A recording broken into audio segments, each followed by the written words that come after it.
Hey, welcome to Coffee Talk Sunday.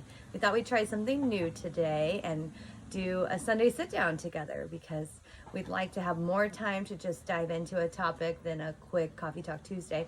So we thought we'll try it on Sundays and see what you guys think. So today we thought we'd tell you a little bit about the story behind the couple, this guy, Yeah. right? And how we got to where we are in running a business together. And everyone always asks us what that's like. How did you get here? How do you handle 24/7? It's magical. It is magical. It's magical. So, and kind of to talk about some life stuff that's happening in society that's pulling into our business right now and how we're tackling those things. So, just some background. You know, David has been in the construction industry, what, 25 plus years? Too long? It's like 30. 30 years. Yeah, Looks I'll be good. 48 this year, so Looks good. it's 30.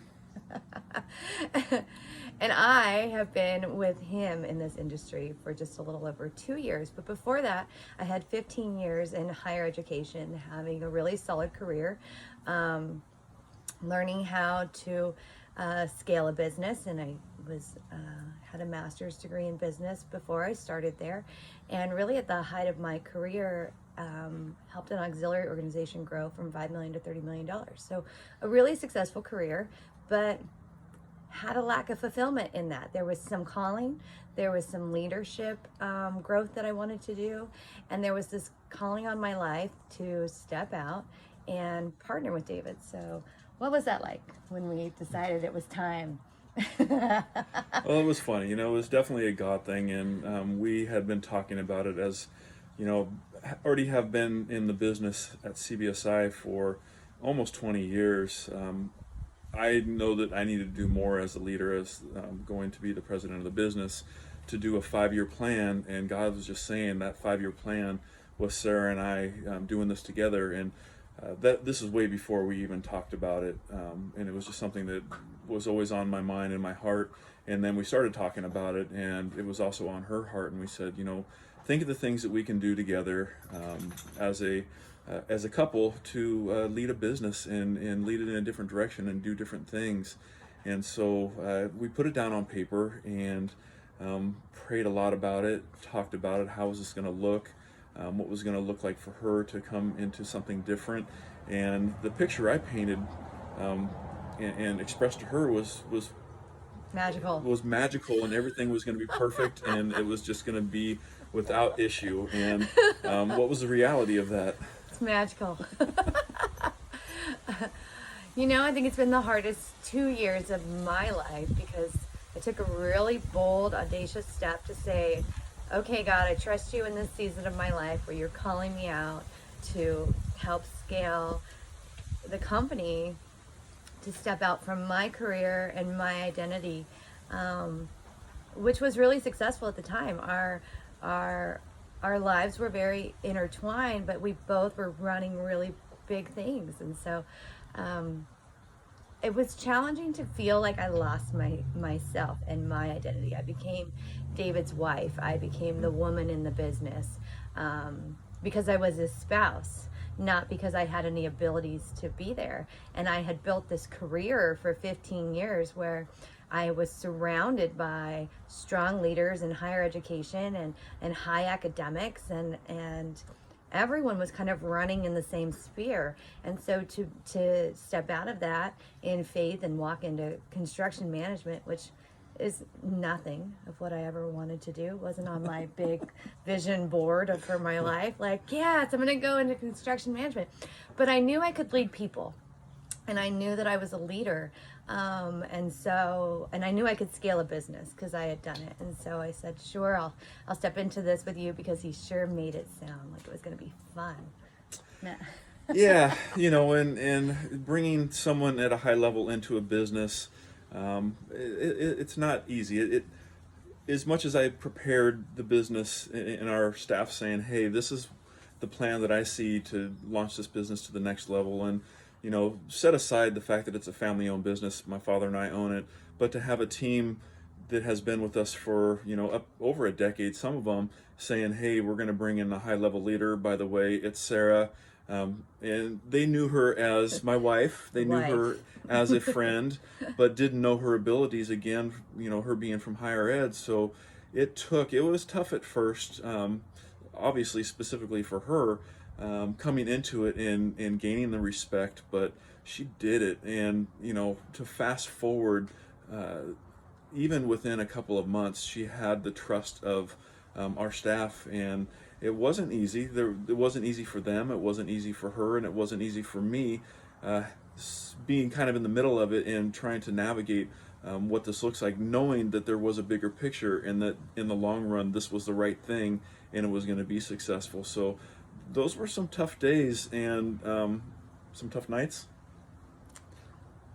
Yeah. This side yard, lots of fun conversations. Yeah, so it was a tough thing to navigate, but I always went back and knowing that this is the plan that God had. This is what we should be doing because there is something bigger that He was building and has continued to build. And now that it's been over 2 years, we have done incredible things that we never even thought that the business could do. So I'm very excited about it, but this is about the journey and what it's taken us to get here, and it has not been easy.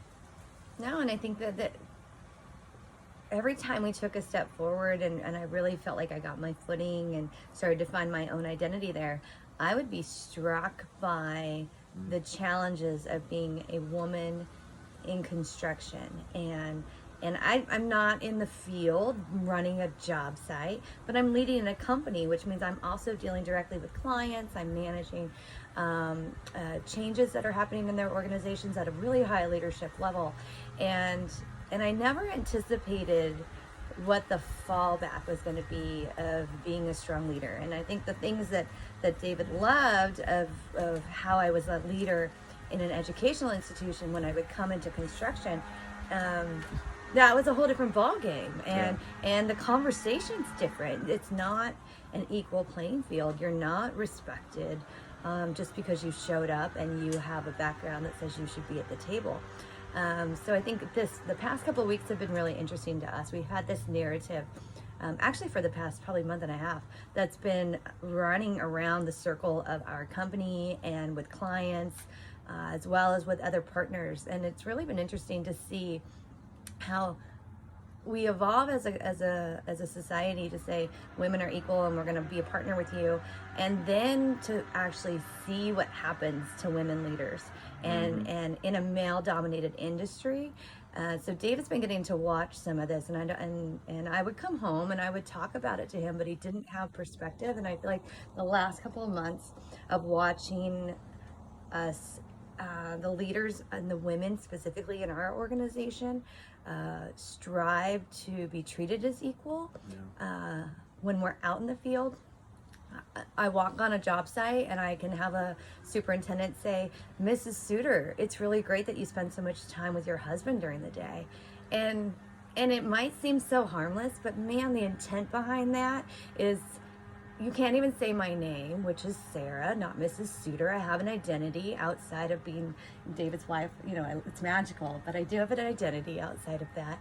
Yeah. And to act like I have no value to be there except for to bring him lunch, or like we say in the office, I guess I forgot the cookies that day because I should have just been home making cookies instead of helping to lead a business. But we talk about it a lot, about the influence that leaders have in the organization. And it's hard when you want to try to do what you've been called to do, and you have the ability to do it, but when you sit down at the table, no one really wants to engage with you because you're not the man, the president, you're not the guy who started the relationship. You're just the woman or the wife who's maybe now working with this particular client. And so tell me what that's been like to watch this and how your perspective maybe has changed. It's interesting because growing up, my first job in facilities at age 17 was working for a very strong woman leader. And, actually 3 of them in a row. And then, later on, moving into the work at the colleges, working for very strong female college presidents. And for me, they're a person that's strong. And so I didn't really understand what necessarily they were going through. And, having conversations with Sarah in that career at the college level, but then it's different being here because I didn't necessarily pick up with, hey, Mrs. Suter, good to see you, Mrs. Suter. It's a normal conversation, but it's not. It is different. It is completely different, and I see it, the perspective differently now because I see how she is treated differently. I see how other people, other women in the industry are being treated differently. And the funny thing is, it's not always men that are doing it. It's also intimidated higher level female leaders that are intimidated by younger, strong female leaders. So it's a whole interesting dynamic there. But I respect her more now, seeing what she has gone through, that she can go into a room and have the same agenda that I have and be completely treated differently and disregarded in some things. Like, do you really have the abilities? Do you really have the authority to make decisions and to lead a team? And it has nothing to do with her level of construction management knowledge. It is leadership in general. Leading any team, it doesn't matter what industry you're in, there is a difference between how she is treated and how I am treated, and it's horrible. It's our society, and we're trying to make things better as a society, supposedly, equality and everything, but it's still different, and it's something that we're working on as a business. It's, important to us as a business to have a conversation like this, to stop our staff. If something comes up where there's an issue like this, we pause our staff and say, hey, let's talk through this. Was that really the intent? The words that came out you might have thought one thing, or came out on a job site about it, yeah. or jokes about it. It's like, hey, it's a different time. We need to think differently about this. So we have paused and brought that forward and had those conversations with our staff. And again, the fact that I'm realizing it more now of what she's going through, and it's horrible. I tell you, it's horrible just to see. And we're involved in IFMA, International Facility Management Association, and they've done really well. They have hard hats and high heels for women in the industry, and they've done a good job to try to push this through too. But even going through IFMA, there's a lot of strong female leaders there, and regardless, it's just the same wherever you are. So I think the bottom line is, for you male leaders out there or strong female leaders out there, look at the people that are coming up, look at the people that are at the table, and don't treat them by what they're wearing, by what their gender is. Treat them by what they bring to the table, their education, their leadership, the way that they talk to people, and have that mutual respect for them. Yeah, I think it's a conversation we have to continue to have, and I think that we're trying to change the narrative inside our company, and Lead with Coffee has always been this platform that we felt like we're going through something intentionally because we're supposed to share it with others and of how we come out the other side of it. And so this is really that time to just dive into something that's really challenging, because it's very real. It's happening right now. It's not happening to just me. I mean, we have strong leaders in our company. We have 2 architects and a woman who's been in the industry for almost as long as David has, and still vying to get respect. And I feel like at some point we have to realize that no matter who comes to the table, everyone needs to be able to be heard. Mm-hmm. Everyone needs to be addressed the same way. I don't want to be addressed as, hey ladies, it's so nice that you're joining us at this meeting. It's degrading. It makes it put it in a situation as if I'm not valuable enough to be there because of my experience or the wisdom that I'm bringing to the topic. And to be able to say, as a partner in a business, I'm more than just a wife. I'm more than just here to make cookies, and I don't even do that. But man, someone thinks that I must just make you lunch every day. I should work on that. But I think this is the reality, right? It's like we're raising up a generation of strong, independent women, and how are they going to be received? And this is that reality. You're not always welcome at the table. You're not always welcome in the conversation. And most recently, I was in a conversation with a client, and he didn't like the way it was going, because we were talking about a difficult, challenging aspect of the project. And the way he got out of it was to say, well, when's David going to be involved? And when's he going to come back? As if my being there wasn't sufficient. Let me talk to David. It'll be easier. Let me have this man-to-man conversation where I'm not held accountable with the facts that you're telling me, and I can just say, like, how do we work this out, right? And I think this is how it happens. It's very natural. It just kind of comes across as no big deal. But on the other side, you have no idea what that feels like to just be in a battle every day, to just be as equal or respected as you know, the guy who's been in the conversation, even if it's your project. So I think we just want to say, continue to have the conversation, change your awareness on what you're saying, because you might be offending someone, whether it's intentional or not, or trying to make someone feel smaller than you with your words.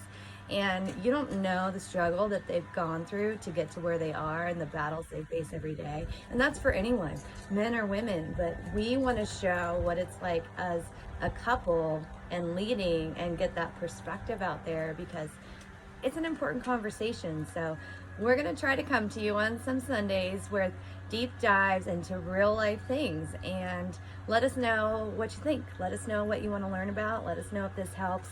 But for us, we just feel like this is a topic that's not going to stop with us. And the other big one is, how do you work together in your marriage? And so next time we're going to talk about how you stay in your own lane and what happens when we cross and collide. And we are being real. We're in the backyard. There's a, weed eater in the background. There's dogs with a ball right next to us, but we're being real. Love the quote from Craig Rochelle. People rather follow a leader that's always real instead of one that's always right. So we're being real. We're in our yard. We're just having a conversation. We hope you enjoy it. We hope that this interests you, and we'd love to hear your feedback. And again, as always, anything that you'd like to hear from us in the future, we'd love to share. So thank you very much. Have a blessed Sunday, and we'll see you on Tuesday.